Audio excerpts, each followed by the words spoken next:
반갑습니다. 삼명통의 삼명명리에 오신 것을 환영합니다. 십성으로 사주를 통변하는 게 기본적으로 상당히 쉽습니다. 쉽다고 하는 말은 적중률이 높아야 되겠죠. 적중률이 높지 않고 십성으로 사주를 추리하여 간명 통변할 때 적중하지 않으면 안 되는 거죠. 십성으로서 간명 통변했을 때 쉬우면서도 아주 잘 맞습니다. 그런데 잘 맞지 않는 것은 십성으로 통변하는 방법론이 잘못되었기 때문에 잘 맞지 않고 잘 맞지 않으니까 또한 어려운 것이 되겠죠. 그래서 삼명명리에서 십성으로 사주를 간명했을 때 그 적중하는 기술적인 방법에 관해서 이야기하고 있습니다. 그 시간이 이번은 6번째 시간으로서 적천수에 있는 3번째 명절을 가지고 이야기해 보도록 하겠습니다. 사주를 보면은 갑자, 무진, 경인, 이모가 됩니다. 저번 시간에 십성의 강약 왕세를 판단하는 것은 무엇이 기준이 되어야 된다고 했죠? 무엇요? 네, 그렇죠. 바로 생왕고 사절에 의해서 그 강약 왕세를 판단하여야 한다고 했었죠. 이 사주를 보면 일간 경금의 좌에 신금이 있어요. 신금은 금의 걸룩지가 되죠. 그 걸룩지가 일지에 있습니다. 그러면은 비경급은 강왕하죠. 특히 자기 자리 지지에 왕지나 생지나 걸룩지가 있으면은 다른 주어 지지에 있는 것보다 훨씬 영향력이 크다고 할 수가 있겠습니다. 그래서 이 사주의 비경급은 어떻게 해요? 강왕하죠. 그리고 월간의 무토는 경금일간의 편인이 되죠. 그리고 자기 자리에 진토를 좌했고 지지에 오화가 있어요. 오화 중의 기토가 있죠. 그래서 역시 편인적 인성도 강왕하죠. 그리고 시간의 인수는 오화를 좌했지만 신, 자, 진, 수국이 연과 월과 이래서 이루어졌어요. 그래서 약하지 않을 수 없죠. 그리고 일간 경금의 좌에 신금이 수어 생지가 되고 월간 무토와 자와 진토는 수어 묘거지가 되죠. 그리고 연간의 간목은 경금일간의 재성으로서 진중의 을목 즉 고지에 뿌리를 내렸어요. 그래서 재성은 강하지만 태기가 되는 기운으로서 영향이 강한 것은 아니고 그렇다고 약하다고 할 수도 없죠. 그리고 정관은 시지에 오화가 있어요. 오화가 있어서 영향이 있습니다. 그래서 이 사주의 흐름을 보면은 인성이 있고 비경급이 있죠. 인성이 비경급으로 흐르는 기세, 토가 비경급 즉 인성이 비경급으로 흐르는 기세가 성립되죠. 왜 기세가 성립되죠? 월간의 무토가 진토를 좌하여 토가 한주가 되어서 강왕하고 일간의 경금도 자기 자리에 신금을 좌하여 신금은 걸룩지가 되죠. 그래서 강왕합니다. 힘이 대등하기 때문에 토생금이 된다는 것입니다. 그런데 토가 금을 생해서 금의 영향이 더욱 더 강해진다. 이러한 것은 절대 아닙니다. 그렇게 생각하시면 안 됩니다. 이러한 것은 어떻게 생각해야 하나 하면은 상호작용을 하여서 각각의 가지고 있는 특성이 강하게 나타난다는 것입니다. 할 수 있는 역량이 있다는 거죠. 뒷배경이 받쳐준다는 거죠. 보통 보면은 아무리 장사할 수 있는 지능적인 지혜가 뛰어난다 하여도 기본적인 재물이 없으면은 장사를 할 수가 없죠. 장사를 하자면은 장사를 할 수 있는 능력도 뛰어나야 되고 그리고 그 능력을 뒷받침해 줄 수 있는 배경도 있는 즉 재물이 있어야 된다는 것이죠.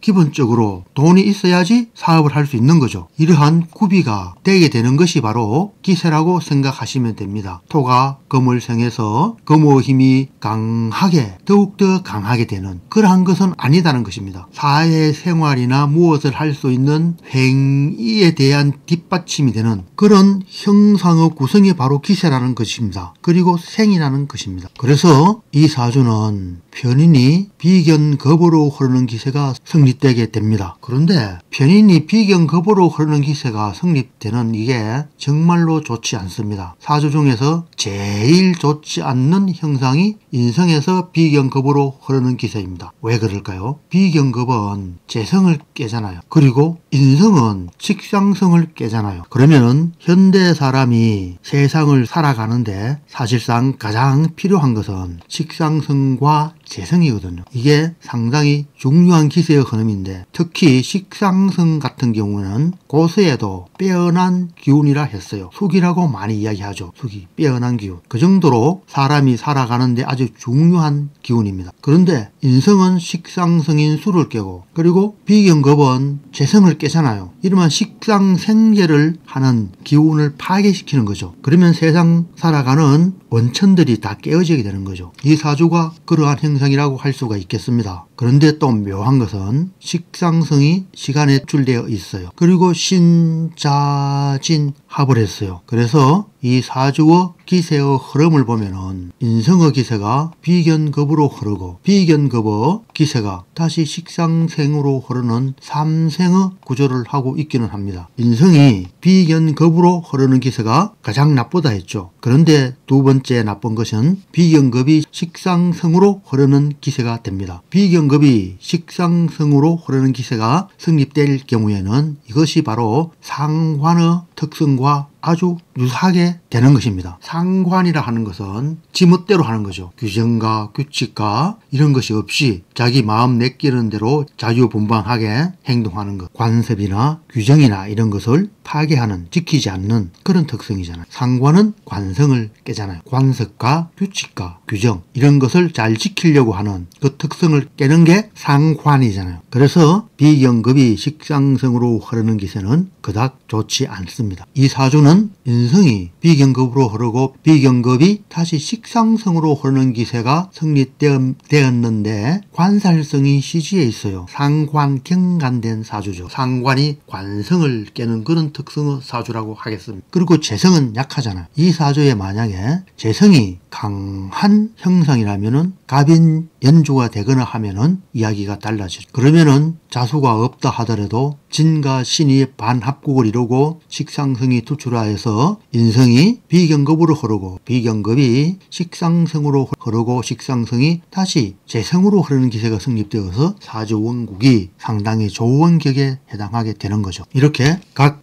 오행십성의 강약 왕세를 잘 분별해야 해서 그 흐름을 잘 파악하면 됩니다. 그리고 각 오행십성의 특성을 그대로 적용하면은 사주는 그냥 감명이 되고 입에서 술술 통변도 튀어나올 수 있는 현상이 일어나게 되는 거죠. 이 사주는 이러한 사주 원국의 분석을 하였죠. 그리고 다음 운의 흐름을 보면은 초연에 사오로 흐르고 이 사람이 뭔가 공부를 했어요. 사오로 흐르니까 관습과 규칙을 지키는 것 그거 공부를 할 수 있는 공부를 해야 되는 관습이 있는 거죠. 그래서 사오미까지는 지킬 수가 있죠. 신미대운의 29세에서 적어도 약 5년 동안은 화의 기운 즉 관살성의 기운이 흐르게 되는 거죠. 이후에 어떻게 되느냐. 임신대운, 계유대운이 들어오면서 강한 비경급의 기세가 더 강하게 되죠. 지지에 신금과 유금이 있잖아요. 비경급제가 들어오니 강하게 됩니다. 비경급제는 재성을 깨죠. 흉하게 될 수밖에 없습니다. 그러면은 신유대운의 이 사람은 어떻게 되느냐. 비경급의 특성이 나타나게 되고 또 식상성의 특성이 나타나게 되는 거죠. 천간에 개와 임수가 있고 특히 임신대운에서는 신은 수의 생지가 되잖아요. 그리고 천간에 임수가 있으니 수의 특성이 상당히 강하게 나타날 수밖에 없겠죠. 같은 주가 되니까. 그래서 임신대운에는 비경급이 식상성으로 흐르는 기세가 성립되게 되고 그에서 나타나는 특성은 비견급의 특성과 식상성, 특히 상관의 특성이 나타나게 되는 것입니다. 어떠한 특성이냐 하면은 식상성은 자유분방, 자기피력, 동사, 움직임 이러한 특성과 비견급의 자립, 독립, 혼자 하는, 고립되는, 변경되는, 변경이라 하는 것은 기존 자기를 힘들게 한 상황에서 벗어나서 변경된다는 의미가 되는 것입니다. 지 혼자 자유분방하게 행위를 하면은 어떻게 해요? 망하는 거죠. 그래서 이 사람의 기록을 보면은 어리석고 미련한 사람이 되었을 뿐이다. 게다가 운도 서남으로 흘러 간무어지가 휴수가 되어 비록 조업이 있었지만 한 번에 다 잃고 형처 극자되어 고독하고 고통을 감당하기 어려웠다 하였습니다. 철을 형하고 자식을 극하고 삼기 공기 등의 격으로 명을 논하고 용신을 보지 않는 자의 말은 모두 그릇된 것일 따름이다. 이렇게 하였는데 용신이나 이 말은 믿지 마세요. 이 사주에서 재성이 용신일 수 있기는 있습니다. 그렇지만 용신이라 하는 것은 절대적인 것이 절대 아닙니다. 그렇지만 용신이라 할 수는 있어요. 삼기라 하는 것은 경, 무, 갑을 의미하는 거죠. 공기라 하는 것은 미를 두고 하는 이야기죠. 갑목어천을 기위는 미토가 되죠. 그래서 미가 공협되어 있죠. 오미신. 이러한 기술로서 사주를 추리하게 되면은 그 다 적중되게 됩니다. 신강약의 용신과 원령 격국론의